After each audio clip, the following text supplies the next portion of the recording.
You know, after all these years of sitting across from people in crisis, I've realized that the truth is rarely a single solid object. It's more like a broken mirror, with every family member holding a different jagged shard, convinced that their piece shows the whole picture. When I first looked at the file for the case we're discussing today, I saw the same familiar patterns, the same labels, and the same desperate pleas for help. But I also saw something else, a young woman named Elena who was being buried alive under the weight of her family's expectations and their collective fears. Her parents, David and Martha, didn't come to me looking for a resolution, they came looking for a repairman. They wanted me to fix their broken daughter and return her to them in the original packaging, pristine and compliant. But that's not how people work. You don't just recalibrate a human being like a piece of machinery. You have to understand the history of the hardware and the bugs in the software. I remember standing backstage, listening to the muffled roar of the audience and the low hum of the monitors. I could see David and Martha on the screen, sitting stiffly on the stage, looking like they were waiting for a verdict in a capital murder trial. They were exhausted, sure. But there was a hardness in their eyes that told me they had already closed the book on who their daughter really was. To them, Elena was a list of grievances. The missed calls, the stolen money, the screaming matches that lasted until 3 a.m, and the terrifying nights when she simply didn't come home. They called her out of control. They called her a lost cause.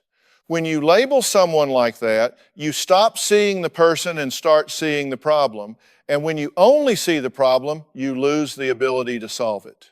I knew right then that my job wasn't just to talk to Elena, it was to peel back the layers of this family's history to see where the rot actually started.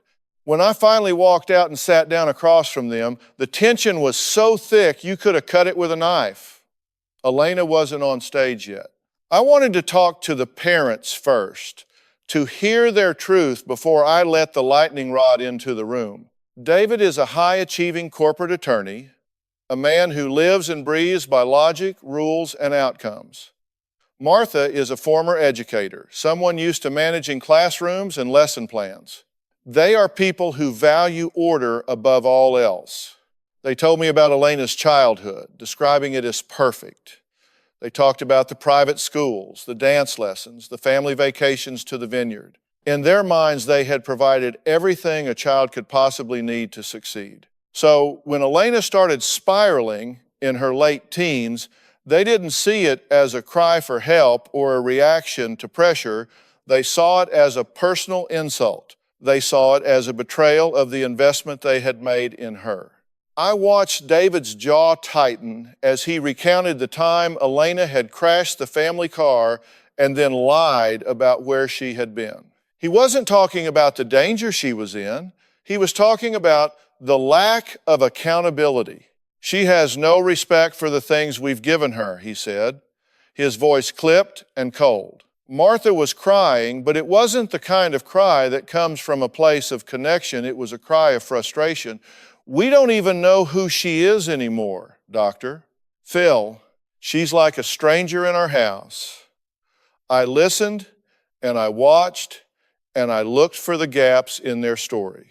Because in my experience, when parents describe a perfect childhood followed by a sudden collapse, they're usually skipping over the chapters where the pressure was building. They were so focused on the what, the behaviors that they had, completely ignored the why. That's when I decided it was time to bring Elena out. She walked onto the stage with her head down, her shoulders hunched as if she were walking into a gale force wind.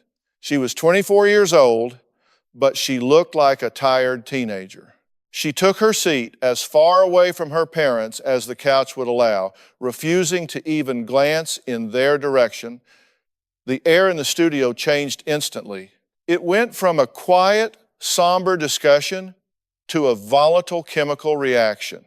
I could see the labels they had placed on her addict, thief, liar, practically tattooed on her forehead in their eyes. But as I looked at her, I didn't see a monster. I saw a young woman who was vibrating with a mixture of shame and defiance. It's a toxic combination. Shame makes you want to hide, and defiance gives you the energy to do it. I started by asking Elena a simple question. How does it feel to be the problem in this family? She looked up at me then, and for a split second, the mask slipped. Her eyes were raw. It feels like I'm already dead to them, she said, her voice barely a whisper. They talk about me like I'm a ghost or a criminal. They don't want me. They want the girl I was when I was 10, but that girl is gone. David immediately cut in, trying to correct her, trying to argue the facts of her statement. I held up my hand to stop him. This is a common mistake people make in these high conflict situations. They want to litigate the past instead of acknowledging the present emotion. I told David, I'm not asking for your rebuttal. I'm asking you to listen to how your daughter feels. Whether you think her feelings are justified or not is irrelevant right now. They are her reality. We began to dig into the backstory, the parts David and Martha had glossed over. Elena talked about the straight A requirement that felt like a noose around her neck. She talked about the way her mother would look at her with disappointment if she didn't win every competition. She described a home life that was less like a sanctuary and more like a performance review. To David and Martha, this was just encouraging excellence. To Elena, it was a message that she was only lovable if she was perfect. When she couldn't maintain that perfection, she didn't just fail, she broke. She started seeking out people in environments where the stakes were lower, where she didn't have to be the golden child. That led her to the wrong crowd, which led to the substances, which led to the spiral. As she spoke, the escalation became clear. This wasn't a story of a girl who went bad overnight. This was a story of a girl who felt she had no place to fall except down. The more she acted out, the more her parents tightened the reins. The more they tightened the reins, the more she fought to break them. It became a self-fulfilling prophecy. They treated her like she was untrustworthy, so she became untrustworthy. They talked to her like she was a criminal, so she started acting like one. By the time they reached my stage, they were locked in a dance of destruction where everyone knew their steps perfectly, but nobody knew how to stop the music. David and Martha were convinced that if they could just control her enough, she would stop. Elena was convinced that if she could just rebel enough, they would finally see her pain. Neither of them realized they were both drowning in the same pool. I looked at the three of them, and I realized we weren't just dealing with a rebellious daughter. We were dealing with a family system that had prioritized image over intimacy for 2 decades. The out-of-control behavior was just the symptom of a much deeper, more systemic infection. I needed to get them to see that the problem wasn't Elena, the problem was the way they related to one another. I told them, you're all fighting for the same thing to be heard, but you're all speaking different languages. David, you're speaking the language of law and order.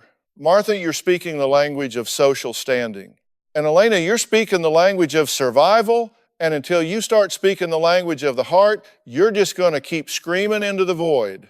I've spent 40 years studying the anatomy of a family crisis, and if there's one thing I know for certain, it's that escalation doesn't happen in a vacuum. It's a slow motion car crash that starts miles before the point of impact. As Elena sat there, she began to describe the specific moment she felt the thread finally snap. It wasn't some grand cinematic event. It was a Tuesday night in their pristine kitchen, surrounded by high-end appliances and the lingering scent of a dinner no one was hungry enough to eat. Her father had found a receipt in her coat pocket for a hotel room in a part of town they didn't visit. Instead of asking her if she was okay or why she felt she couldn't stay at home, David had approached it like a cross-examination. He didn't see a daughter in trouble. He saw a breach of contract. The way Elena told it, that was the night the silent war became a loud one. She had reached a point where the weight of their judgment was heavier than the fear of the consequences. She told them she'd been staying there because she couldn't breathe in their house. She told them that every time she walked through their front door, she felt like she was shrinking, becoming a smaller, distorted version of herself just to fit into the box they'd built for her. But David didn't hear the pain. He heard the defiance. He told her that as long as she lived under his roof and took his money, she would follow his rules. And that's when Elena did the one thing she knew would hurt them the most. She stopped pretending. She stopped trying to hide the drinking. She stopped trying to hide the late nights, and she started bringing the chaos right to their doorstep. In the studio, I watched Martha as Elena recounted this. Martha was shaking her head, her hands gripped so tightly in her lap that her knuckles were white. She looked at me, her eyes pleading, "Doctor Phil, we were just trying to save her from herself," she said. "We saw her throwing her life away, and we tried to pull her back. Is that a crime? Is it wrong to want your child to survive?" It's a powerful question, and on the surface, it sounds like the ultimate expression of parental love. But I had to challenge her on it. I told her, "Martha, there is a very fine line between saving someone and controlling someone. If your help is conditional on her being who you want her to be, then it isn't help, it's an ultimatum. You're not throwing her a life preserver, you're throwing her a leash." The escalation in this family had reached a fever pitch in the months leading up to the show. Elena had started taking money, not a lot, but enough to be noticed from her mother's purse. She wasn't doing it because she needed the cash. She was doing it because she wanted them to feel the sting of her presence. She wanted to be out of control because if she was out of control, they couldn't own her. It was a scorched earth policy. The more they tried to manage her schedule, the more she'd disappear for 48 hours at a time, leaving them pacing the floors, calling hospitals, and imagining the worst. By the time they called my producers, the police had been to the house twice for domestic disturbances that were really just 3 people screaming until their lungs burned because they didn't know how to say, "I'm scared" or "I'm hurting." I turned my attention back to David. I wanted to dig into the logic he used to justify the escalation. He's a man who believes in leverage. He thought if he cut off her phone, took her car keys, and threatened to kick her out, she would eventually see reason. But you can't use logic on an emotional problem. I asked him, "David, how's that working for you? All the threats, all the tough love, all the leverage, has it brought her closer to you? Has it made her more responsible? Or has it just made her better at hiding who she is?" He sat there, stunned for a second, his mouth slightly open. He wasn't used to being questioned this way. He was used to being the smartest man in the room. "I don't know what else to do," he finally admitted, and for the first time, I heard a crack in that legalistic armor. "If I don't hold the line, she'll end up in a ditch. I'm the only thing standing between her and total destruction." That is the classic burden of the enabler who thinks they're a protector. I told him, "You think you're the barrier, but you're actually the bridge. By making your relationship about her behavior instead of her soul, you've given her a roadmap for how to hurt you. She knows that if she acts out, she gets your attention. It might be negative attention, it might be an argument, but it's an engagement. You've taught her that the only way to get you to really see her is to set the house on fire." Elena was watching us, her expression unreadable. I could see the wheels turning. She had spent so long being the villain in their story that she didn't know how to react to me pointing out the flaws in their hero narrative.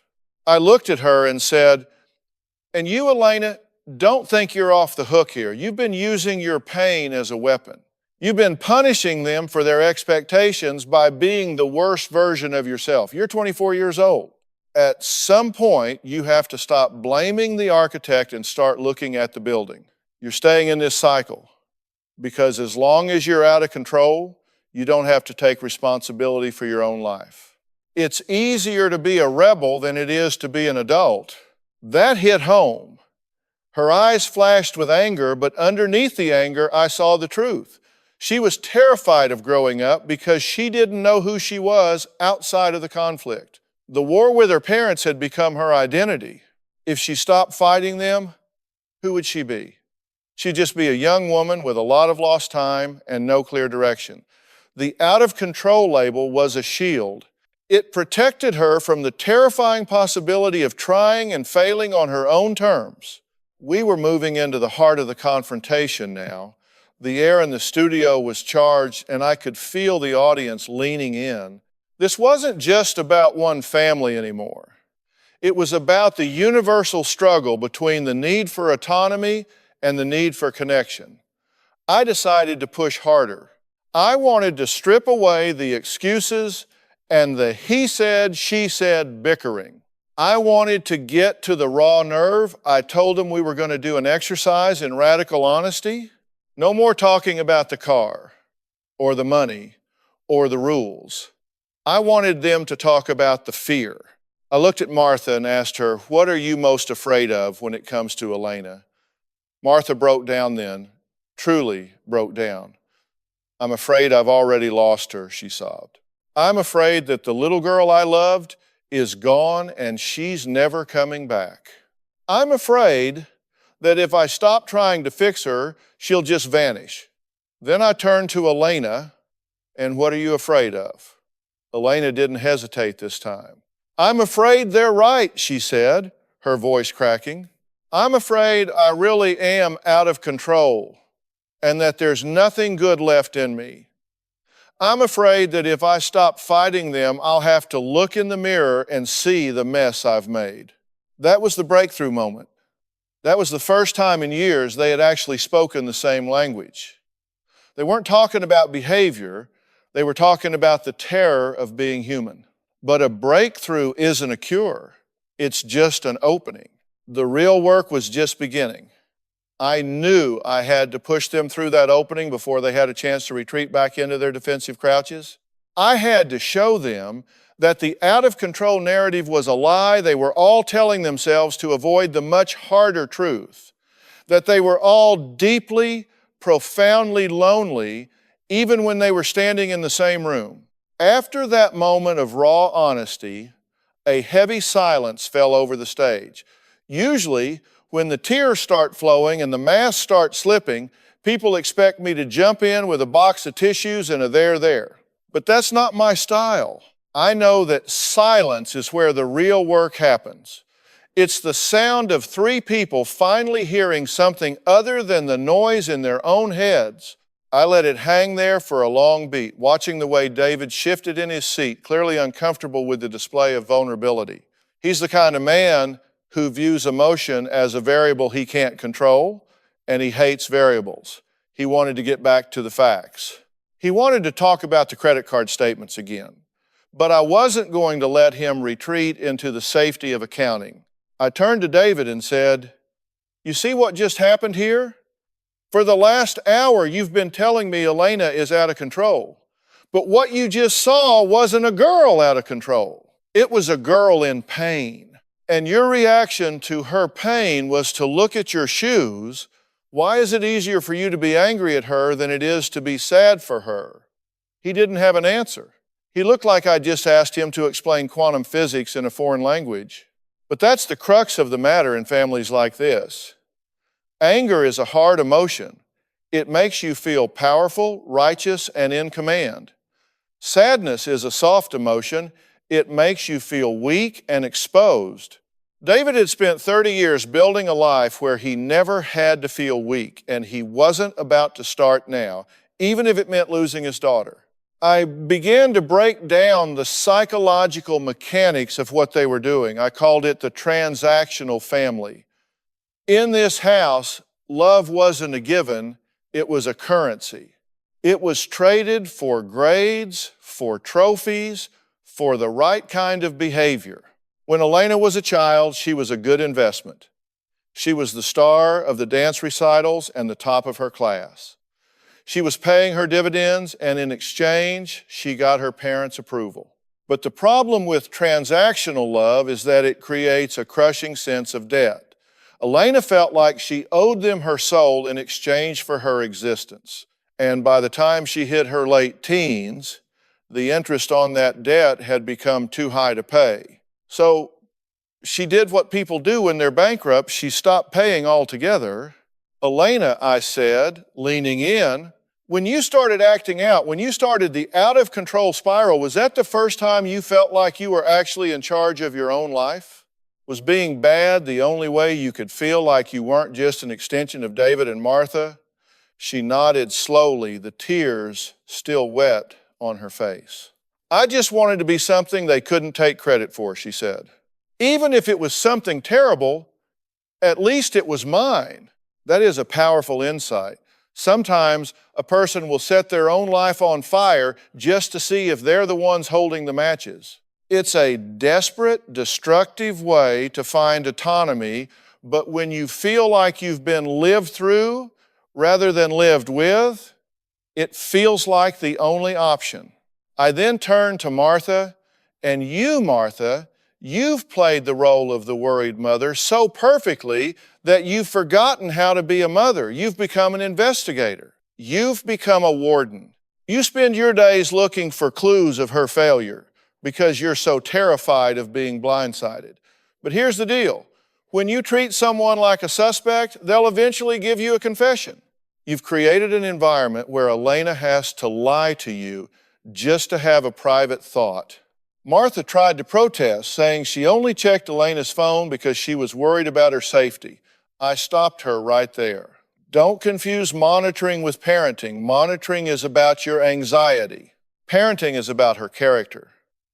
You've been so busy managing her safety that you've completely neglected her spirit. We were getting into the backstory of the parents now because nobody learns to parent like this in a vacuum. I asked David about his own father. I wanted to know where he learned that logic was more important than love. It turned out David's father was a military man, a no-excuses type who believed that children were meant to be molded, not understood. David had spent his whole life trying to earn a well done from a man who was incapable of saying it. He had internalized that cold, demanding voice and turned it on Elena, thinking he was doing her a favor. He thought he was toughening her up for the real world, not realizing he was actually breaking the very thing he was trying to protect. You're repeating a script you didn't even write, David, I told him. You're using your father's tools to build a house for your daughter, and you're wondering why she's trying to run away from it. These tools are broken. They don't build homes, they build prisons. This was a hard pill for him to swallow.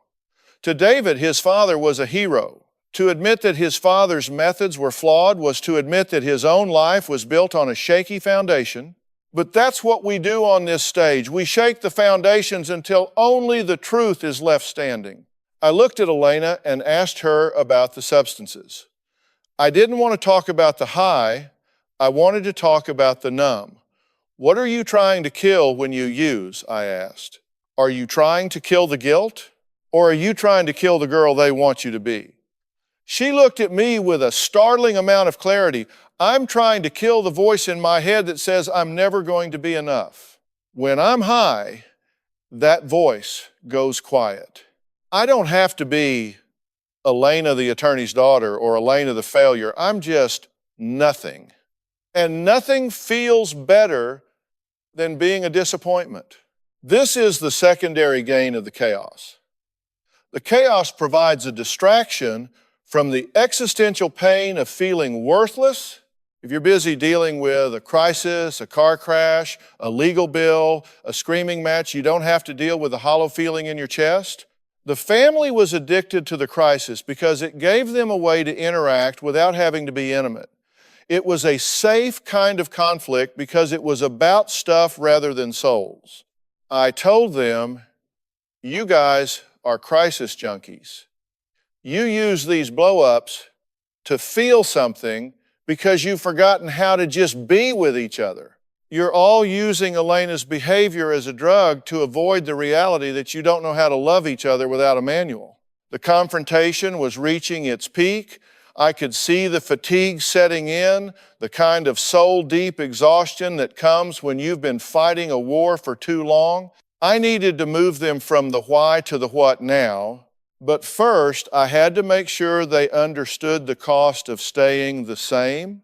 I looked at all three of them and said, if we stop right now, if you walk off this stage and go back to your logic and your monitoring and your rebellion, I can tell you exactly how this story ends. Elena, you'll eventually do something you can't come back from. David and Martha, you'll eventually bury your daughter or you'll bury the memory of her. Is that the legacy you want? Is being right more important than being a family? I sat back for a moment, letting that question sink in. I could see the gears turning in Elena's head. For the first time, she wasn't looking for a way to fight back. She was looking for a way out. And for the first time, David wasn't looking for a way to win. He was looking at his daughter like she was a human being instead of a project. We had cleared the rubble. Now, we had to see if there was anything left to build on. You have to understand, in a situation like this, the hardest thing to give up isn't the substance and it isn't the anger, it's the narrative. We all tell ourselves stories about who we are and why we do the things we do, because those stories provide a sense of predictability. David's story was that he was the righteous protector holding back the tide of his daughter's insanity.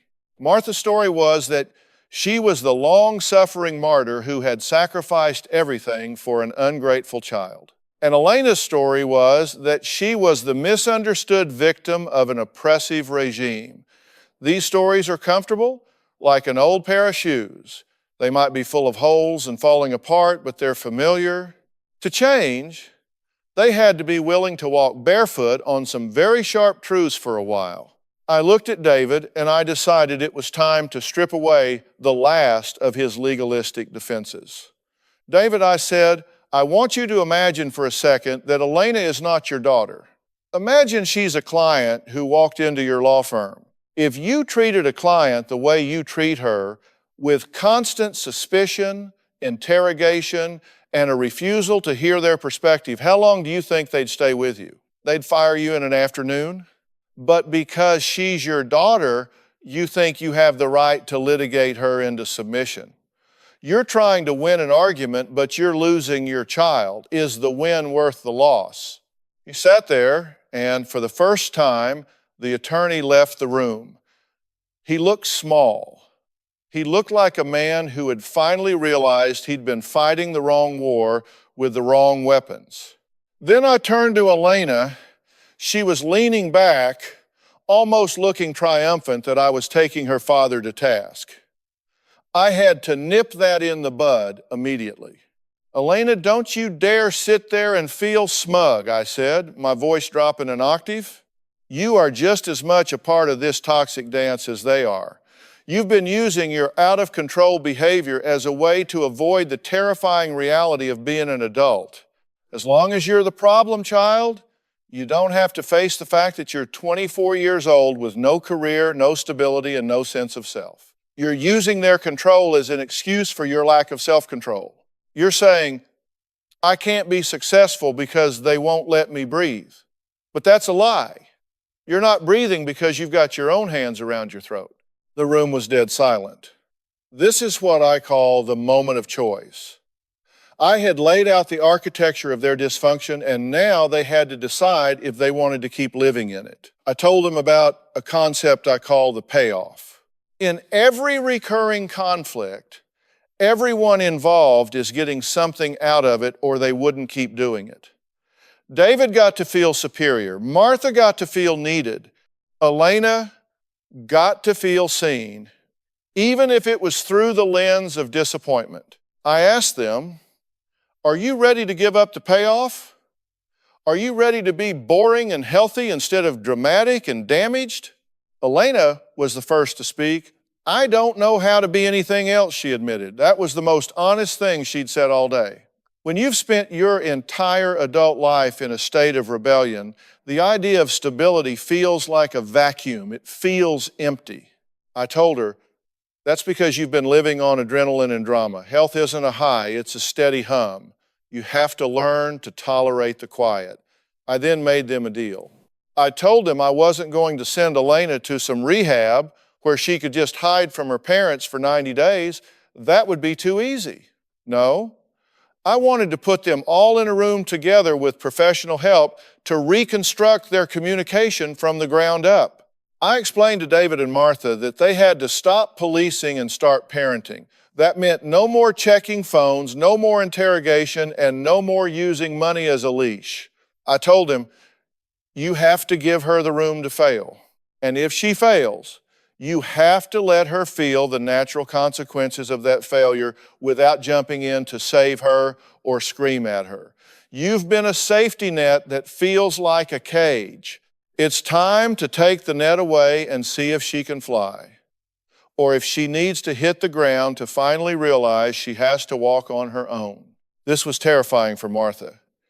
She gasped, "But what if she gets hurt?" I looked her in the eye and said, "She's already hurting, Martha. She's dying a slow death of the spirit right now. You're so afraid of a physical bruise that you're ignoring the soul-deep trauma she's carrying. You have to love her enough to let her be responsible for herself."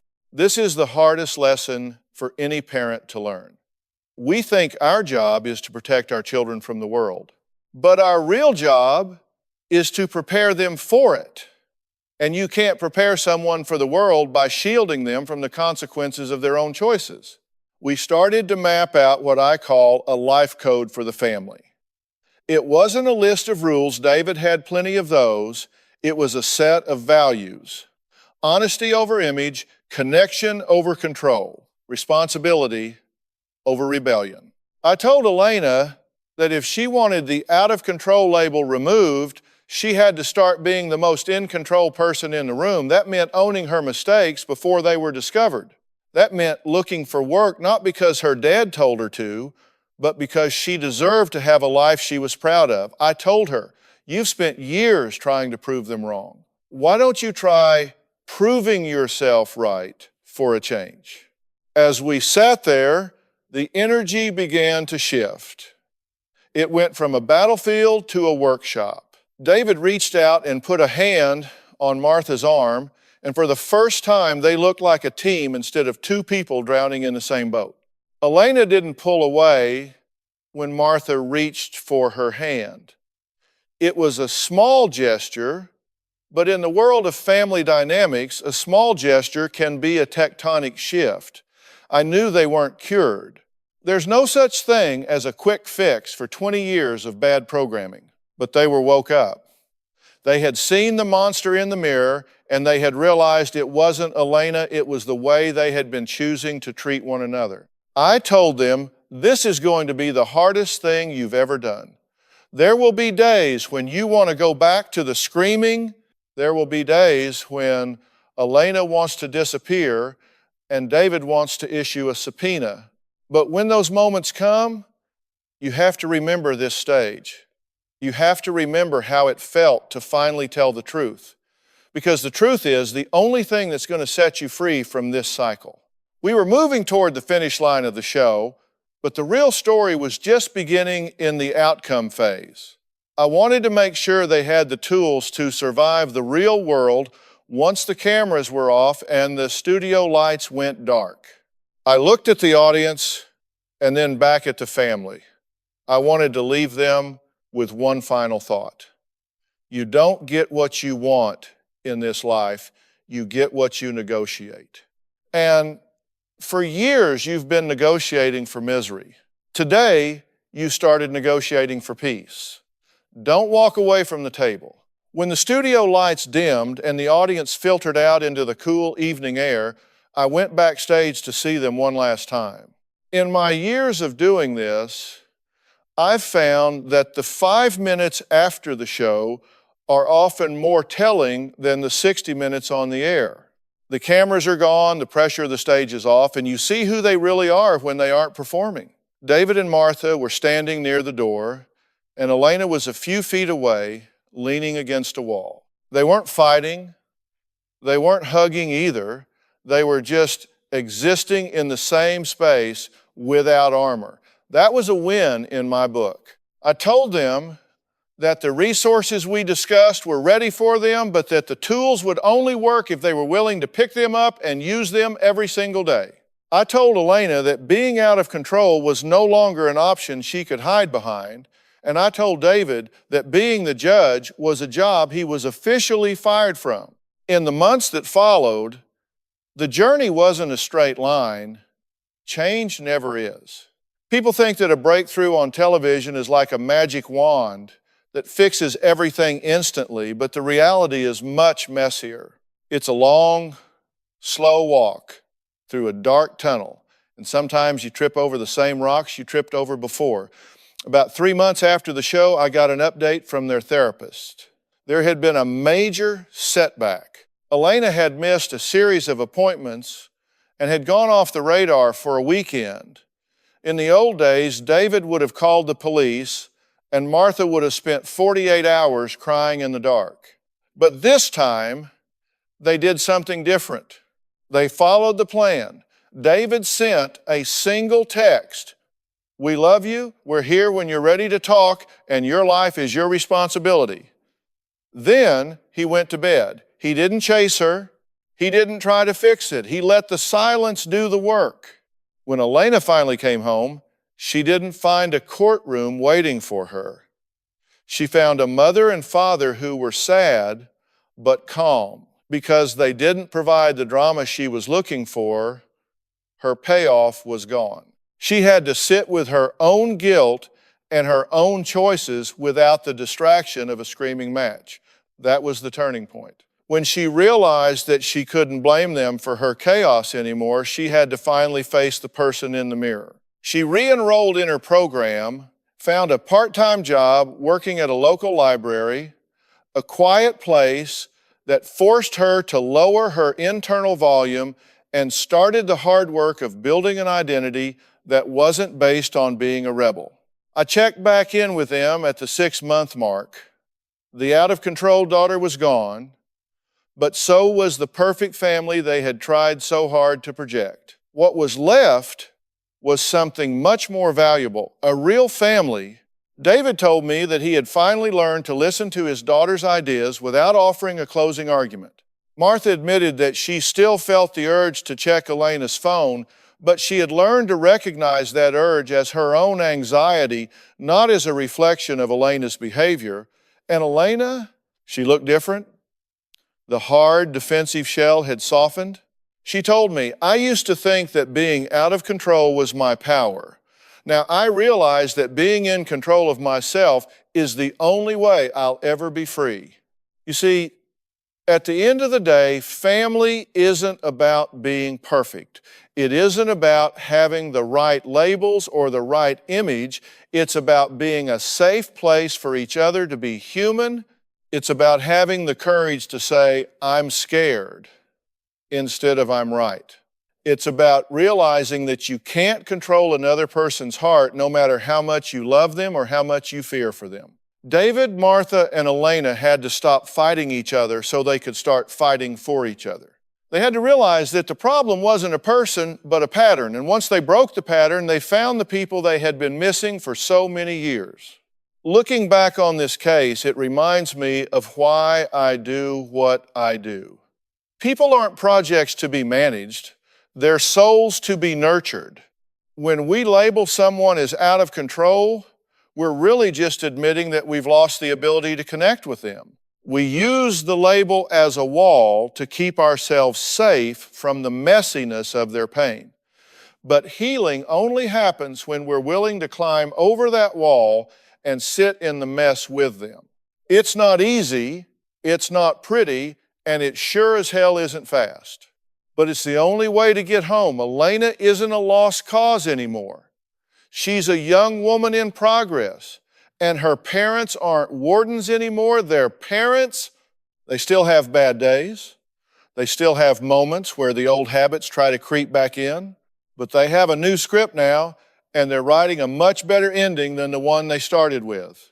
As I always say, you can't change what you don't acknowledge. They acknowledged the truth, all of it, the ugly and the raw, and that was the day they finally took control of their lives. They stopped being victims of their history and started being the architects of their future. And that is the most powerful thing a human being can do. It's a hard walk, but as they found out, you don't have to walk it alone. You just have to be willing to take the first step in a different direction.